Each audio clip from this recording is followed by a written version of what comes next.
followers and the female lay followers. This holy life, monks, has become successful and prosperous, extended, popular, widespread, well proclaimed among devas and humans. That's the end of the sutta. So here the Buddha says, just like somebody followed an ancient path and found an ancient city, so in the same way, the Buddha has rediscovered the Noble Eightfold Path, practiced long ago by Sammasambuddhas, perfectly enlightened ones of the past. So similarly, he has established the kingdom of the Dhamma again. 12.66. On one occasion, the Blessed One was dwelling among the Kurus, where there was a town of the Kurus called Kammasadhamma. There the Blessed One addressed the monks thus, "Monks, Venerable Sir," those monks replied. The Blessed One said this, "Do you engage in inward exploration, monks?"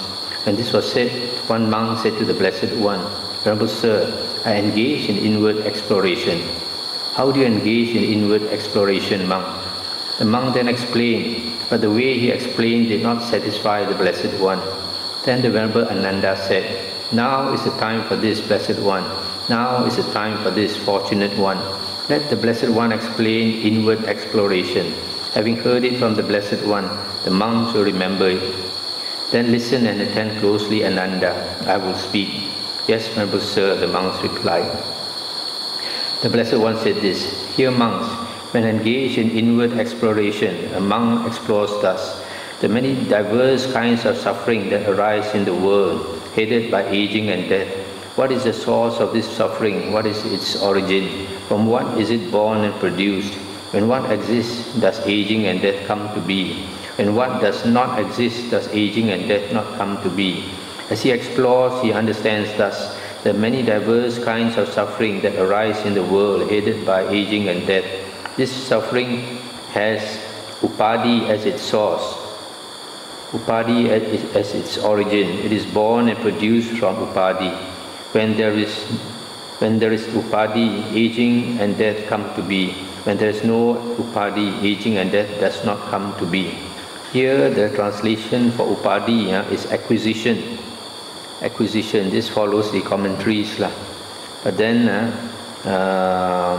the word upadhi means as basis for rebirth. Sometimes they say substratum for rebirth. Another translation for upadhi in the Pali Sutta I checked is attachment. Attachment. So this suffering has attachment as its source. Here it says acquisition.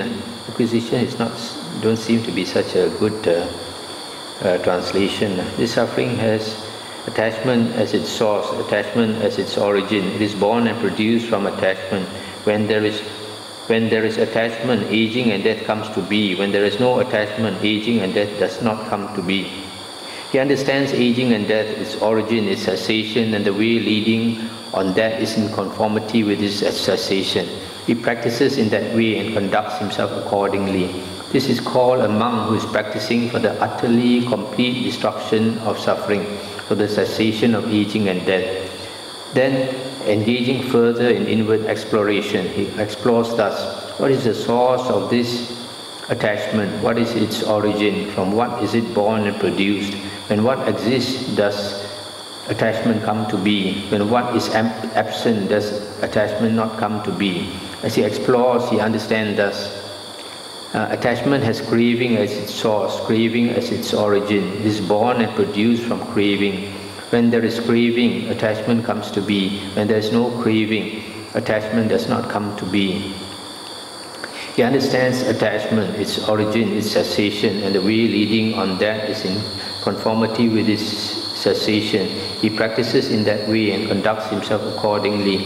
This is called a monk who is practicing for the utterly complete destruction of suffering, for the cessation of attachment. So here you see the cause of attachment is craving. This is just like independent origination. It also says that craving leads to attachment or clinging. Then engaging further in inward exploration, he explores thus, When this craving arises, where does it arise? When it settles down, upon what does it settle? As he explores, he understands thus: whatever in the world has a pleasant and agreeable nature, it is here that this craving arises when it arises. It is here that it settles when it settles down. And what in the world has a pleasant and agreeable nature? The I has a pleasant and agreeable nature in the world. It is here that this craving arises when it arises. It is here that it settles when it settles down. So too the ear, the nose, the tongue, the body and the mind have a pleasant and agreeable nature. It is here that this craving arises when it arises. It is here that it settles when it settles down. Monks, whatever ascetics and Brahmins in the past regarded that in the world with a pleasant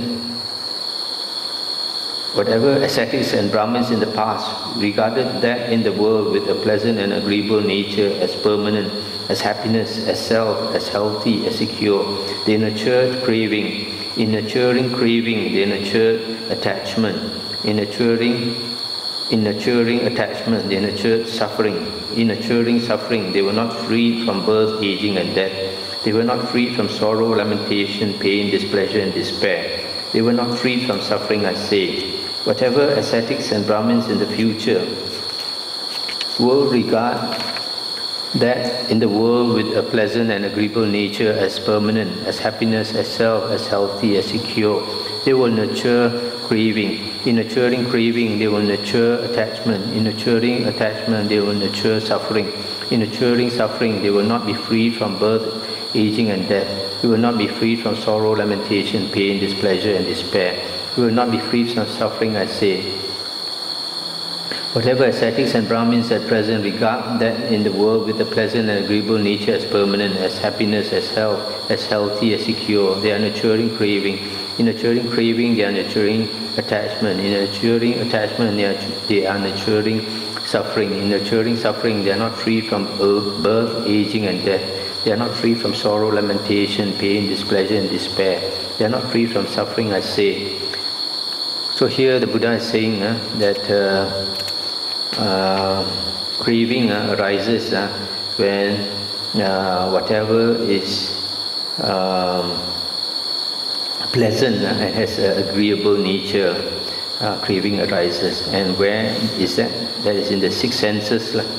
The eye, when we see pleasant forms, in the ear when we hear pleasant sounds, etc.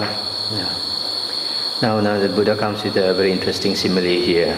Suppose, monks, there was a bronze cup of a beverage having a fine color, aroma and taste, but it was mixed with poison.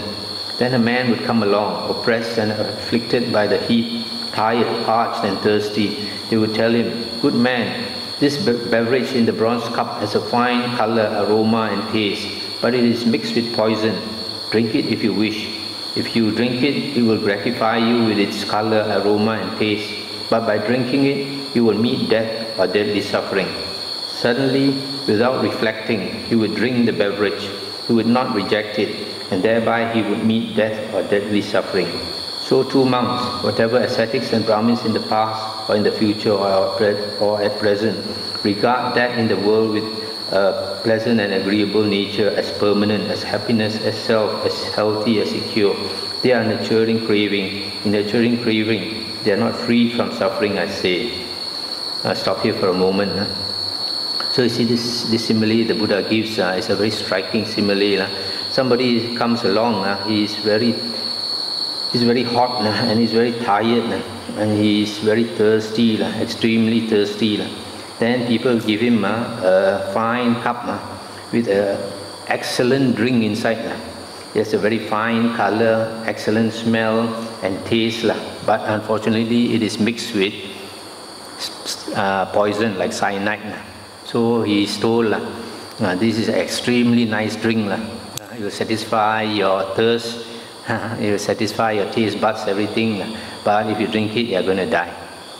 So this fellow, he's so tired and he's so thirsty. His mind already blur, as we say. So out of thirst, you just drink that thing. Then after that, he will have to pay for it. He have to suffer before he dies. and after he dies, don't know where will he go for rebirth. So a lot of people in this world, we are like that. We come into this world with all the craving for sense, pleasures. We want to see beautiful forms, we want to hear beautiful sounds, smell, taste. Taste is a very strong attachment. Food, touch is sex, and mind is like taking drugs. You feel happy. So a lot of people like that. We are attached to drugs, or we are attached to liquor. We know liquor is bad, but because our mind is blur, we still consume it. So this is a very striking simile. We know that something is bad for us, it is poison to us, yet we drink it.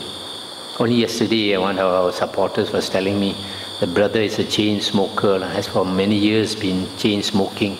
But recently, his kidney is giving up, the parts of his body giving up. Recently, he went to the hospital, stayed one night, came out, still refused to let go of his cigarette. After a few days, went back into hospital, stayed 1 week. After staying 1 week, then he felt the suffering. Came back and he threw away his cigarettes and gave up smoking. So that's a thing about many of us. We know that something is bad for us, and yet we cannot kick the habit because our mind is weak, because our mind is blur.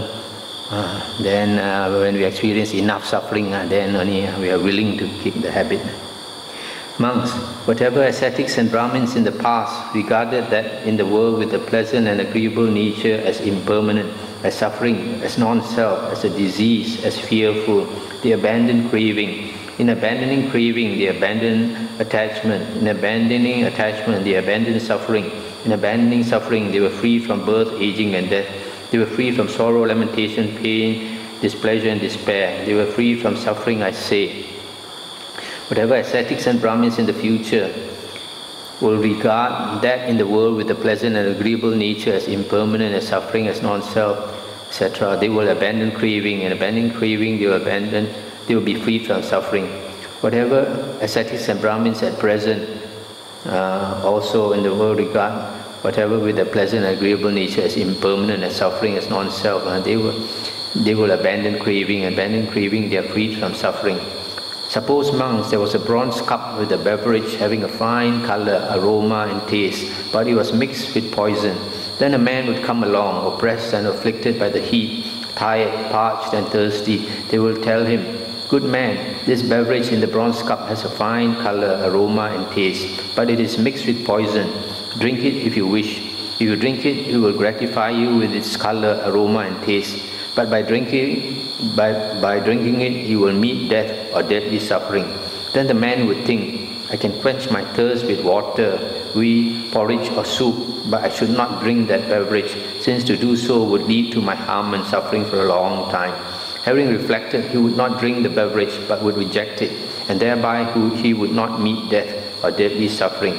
So too, monks, whatever ascetics and Brahmins in the past, in the future, at present, regard that in the world with a pleasant and agreeable nature as impermanent, as suffering, as non-self, as a disease, as fearful, they are abandoning craving. In abandoning craving, they are abandoning attachment, etc., and they are freed from suffering, I say.